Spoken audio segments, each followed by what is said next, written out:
Welcome to Good Night Book with Erica and Nate.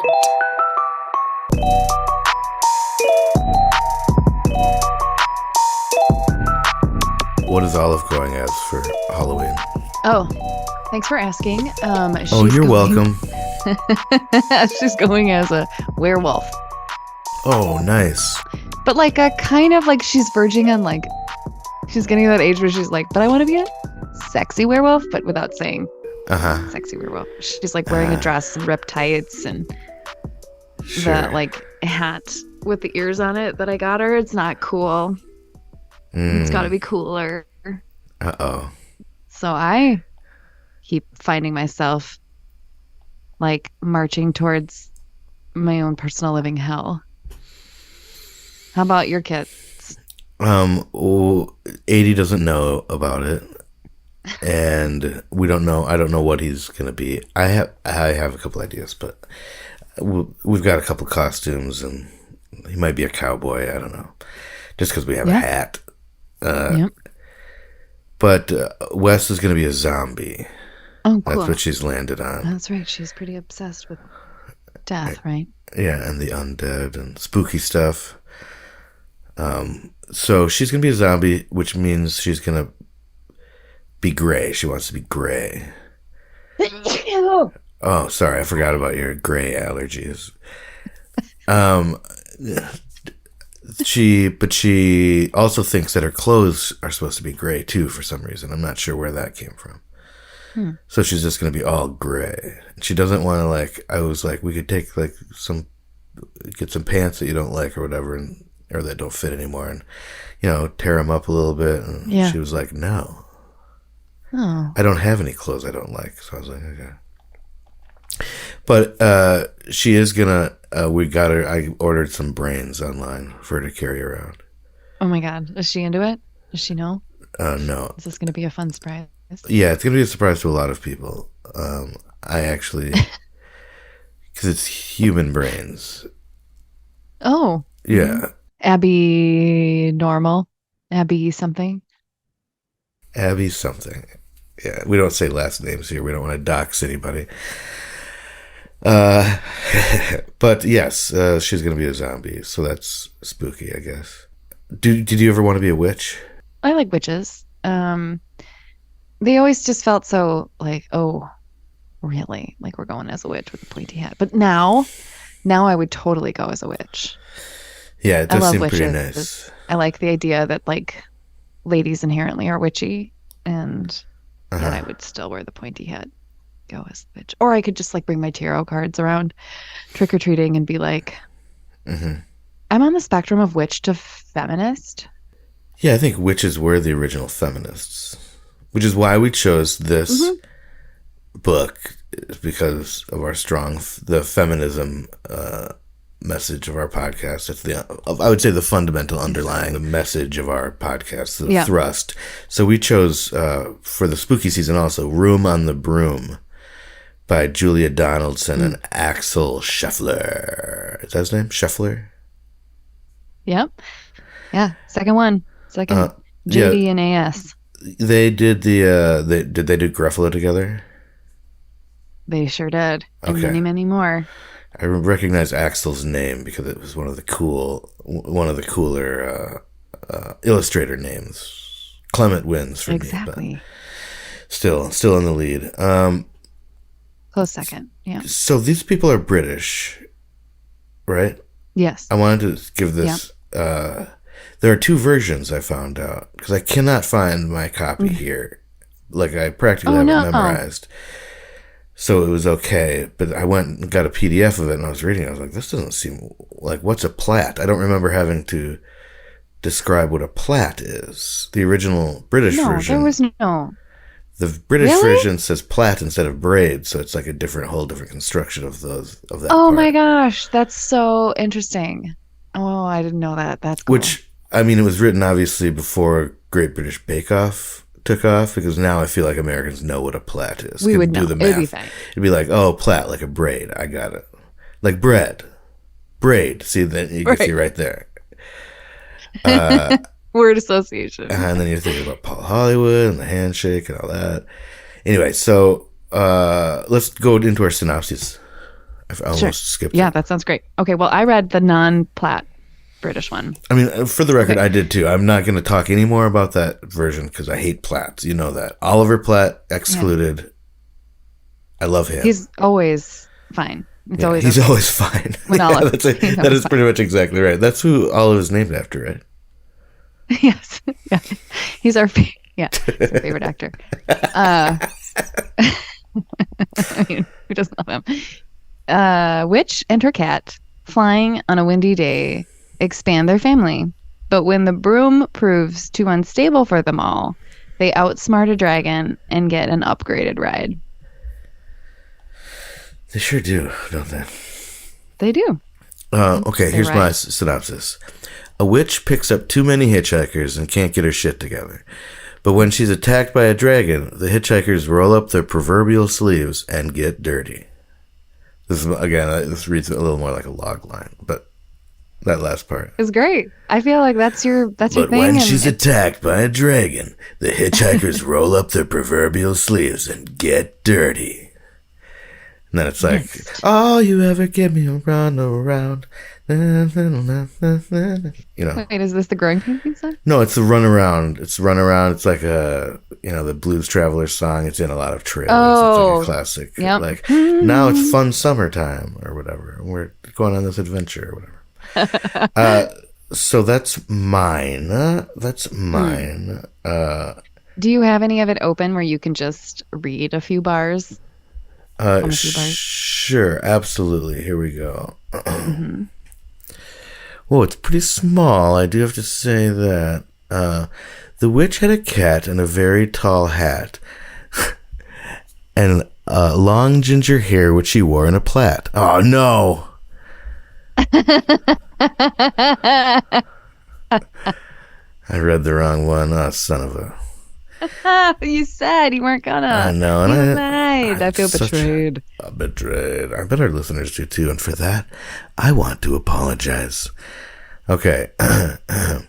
The witch had a cat and a hat that was black, and long ginger hair and a braid down her back. How the cat purred and how the witch grinned, as they sat on the broomstick and flew through the wind.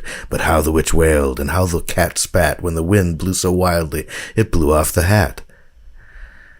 Etc., etc. It's a very good writing, I'd say. I feel like a lot of this meter and stuff, like when they try to write these things, they really phone it in and just like miss beats all the time. You know what I mean? Yes. But she's like obsessed with it. It seems like. Yeah, like she's a purist. Student of. Yeah, she's a purist. Do you think? No, there's actually like there's a theory that she actually wrote all of Shakespeare's plays. Oh, interesting. Yeah, isn't that interesting? I mean, we really don't know much about him before. We don't know anything. I don't know anything. 1960s. Oh, that's when she was in college. So yeah, exactly. I don't know anything at all. You could have stopped right there. No need to qualify. Yeah, I don't know. I don't know. But we did, I think, get to the bottom of this British thing. They say Platts, right? That is fascinating. Actually, we can just end the podcast there because my mind is blown. I have nothing to follow that up. I'm so sorry this happened to you. You got a lot of stuff to do today. I do. Oh, it's been a busy week. I do want to say that I want to continue the conversation about like what a purist she is, how fun it is to read these things, how perfect these rhymes are, and clever. Because as I was digging into her very factual bio on Wikipedia, she has a history, occupational history of writing songs and music for shows, and so she does have a musical background. That makes sense. Her career spans like decades. The Gruffalo came out in 95 or 96, and this came out in 2001, and she was like writing songwriting. Shakespeare she was plays. Songwriting between 90 and 94, and Shakespeare a couple years before that. That was like the early 1900s, I think. Yeah, this is about 100 years ago. Yeah, well, or give or take. Give or take. Roughing it out. So she has a career. It's a Garofalo estimate. It's a Garuff estimate. Yes. Yeah. So that's a highlight for me. But she has this, background. You're kind of tying it all together for me. Why? It's so good. Way to go. It's fun to read. I will say I have a complicated relationship with it. I think I may have mentioned this on the Garofalo episode, but this is the book that Wes really started asking me to read different words to. Right. Yes. So I had to come up with a lot of my own rhymes, which gave me more respect for Julia, Yeah. and her rhyming skills, because mine were shitty. Almost by design, so she would stop asking me to do that. And then I started making them I would, give them rhymes. I would do a rhyme based on the picture. Then I would start doing rhymes that weren't based on the picture. Then I was just doing nonsense words. I would actually say, when she would ask, I would say, okay, but it's not going to be good. And she'd be like, okay. Doesn't matter. Yeah, fine. Who's to say what's good? What's good, Nate? What is art? 80 just came up to me today with a piece of paper and scribbles on it and said, I made art, Daddy. Aww. It was very cute. And I was like, no. I tore it up. I was like, nah. That's this shit. I don't want to gaslight you, buddy. I always told you I would be honest with you, right, buddy? This is bullshit. Maybe you could take a class or something. If you get a job. Come back to me when you've had a few lessons. Yeah, my the art is good, I like the pictures. They're Alec ripping it up. What's his name? Axel. Dude, we just had a whole conversation about this. I know. I'm bad with names. Axel Foley. It's funny that he doesn't do sound effects, but instead he draws pictures. Mm-hmm. Speaking of brooms, I had a question for you. Who in your household does the most sweeping? I think it's me. Not by much, but I go in waves where sometimes I'm like, I'm going to sweep every day because it's so, you just keep on top of it. And then a month goes by and I'm like, oh, the baseboard's turned color. Right. Wait, where's the floor at? It's so soft. Wasn't there one down? Yeah, it is so soft. It's like a mystery. What's down there? Oh, it's me. I do all the sweeping pretty much. And we have to do it all the time because we've got little kids, so they're just like, yeah, and you're trying to get the shit off the floor. Yeah, well, and either way, I'd almost prefer if they ate it. At least it would be gone. Take care of your problem. Yeah, take care of your own problem, kid. But yeah, there's shit all over the floor all the time. Now, who does the most sleeping in your household? What? Oh, because it's a related word. Very clever. Thank you so much again. I do maybe Brett goes to sleep earlier, but he gets up really early. Mm-hmm. I hear him snoring a lot, so I know he's getting some good sleep. Or maybe it's not good. That's not a good sign. That isn't a good sign. But then I also love napping. I maybe nap more. And so on the whole, not even counting Olive in this, she does not like to go to bed.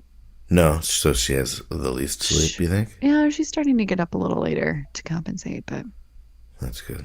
I know. What about you? Are you guys just both still deficit?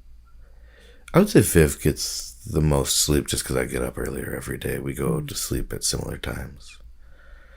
Most days. I do get a nap, but I do a power nap, so it's just 10 minutes. I'm really good at it.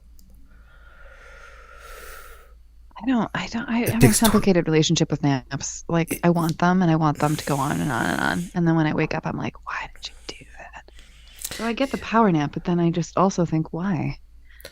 It makes me feel a little better. It's I definitely hit a point in my day, especially if I'm editing audio, that is the sleepiest fucking thing to do because you can't even, you're not even really looking at anything except these relaxing waveforms. That's all you can see. It's just ugh.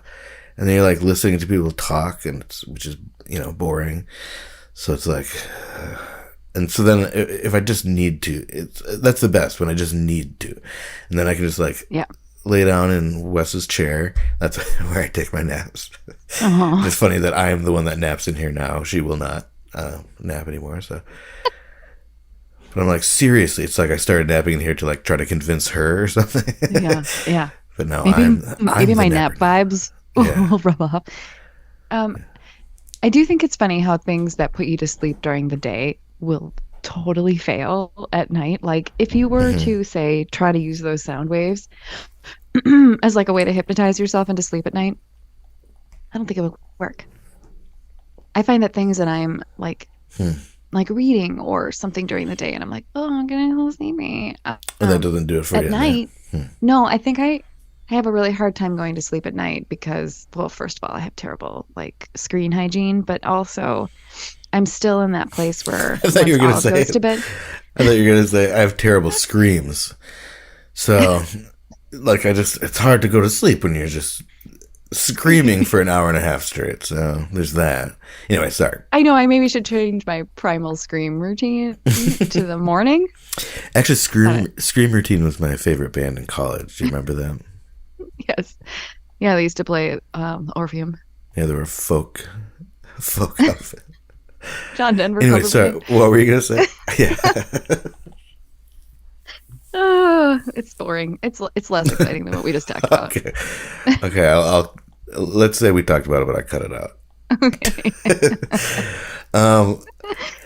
I will say there was a part of this that was hard to explain to Wes when we first started reading it. The part where they fall in the muck and then pretend to be another monster. I think she was tricked also at first. She thought it was another monster. So like, so then it was like brought up. I always find these moments challenging when she's makes an assumption that's wrong, like that, but that doesn't fucking matter at all. Like whether or not to like correct her essentially. Yeah. Or like let her in on it, but it's like in my head I'm like, well, I don't want her to embarrass herself in front of her, but who? You know what I mean? Like, how would that come up? Wait, that's your interpretation of her on the broom, Wes? Oh my god. That was just all the animals with mud all over them stacked up to look like a mean monster to that's scare your job, the dragon. Mate. Send her out in the world a little bit hardened and prepared for that. And then I'm like, and Santa's not real. Don't even get me started about the tooth fairy. Sorry if anybody was listening to this with their kids, but you shouldn't be. I said we have an explicit shit advisory. And stuff. We said butthole podcast. Like 25 times last week. We did, and you missed a few. There were some missed beeps. I counted. Well, maybe. I actually went back, to be perfectly honest. After the version you may have heard, I went back and I added more dings because I also realized that. So if you were to delete the episode and re-listen to it, I think there were 3. I added 3 more right in the middle of the Yep. I think you missed the one that where I saw Sam's butthole in my own personal living room. Oh no, I never got that one. I never went back for that one. There were other missing ones in the middle of the butthole conversation. So, oh shit, this is gonna be there's a lot of work. I gotta go back again. I know. I was trying to listen to that to put myself to sleep last night, and I was like, I can't. It's too funny. We are funny, but I also realized that we are also we. I think we're funny because we're us. Oh yeah, I thought you meant just because we're little. Totally honest. Like we're little people, so that's kind of funny, I guess. Like that Dorf on golf, that that thing. Hilarious. Tim kind of very funny.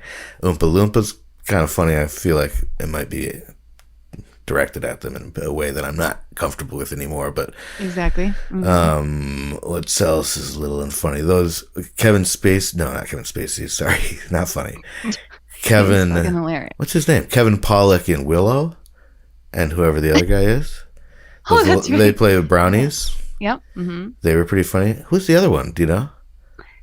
You know what? I honestly looked it up recently because we saw Willow, really? And then we watched all the new. They have a new whole show on where they. It got canceled. Sorry.